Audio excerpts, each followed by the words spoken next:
দেখো তো এটা কেউ চিনতে পারছো এটা কিসের ঘন্ট? এটা কিন্তু শশার ঘন্ট।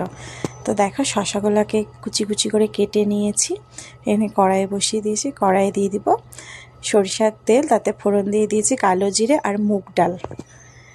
মুগ ডাল দিয়ে কিন্তু শশার ঘন্ট খেতে খুব ভালো লাগে। কালো জিরা সম্বরা দিয়ে কাঁচা লঙ্কাগুলো দিয়ে দিলাম। এবার একটু মুগ ডালটা ভালো করে ভেজে এবার শশাগুলো ওর মধ্যে দিয়ে দিব।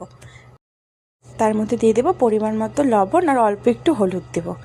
দিয়ে এবার শশা থেকে তো জল বেরাবে, ওটাই ঢেকে ঢেকে যতক্ষণ সেদ্ধ না হয় রান্না করে নেব। দেখো জলও শুকিয়ে গেছে, শশাগুলোও কিন্তু সেদ্ধ হয়ে গেছে। এটাকে এবার একটু ভালো করে ভেজে নিতে হবে।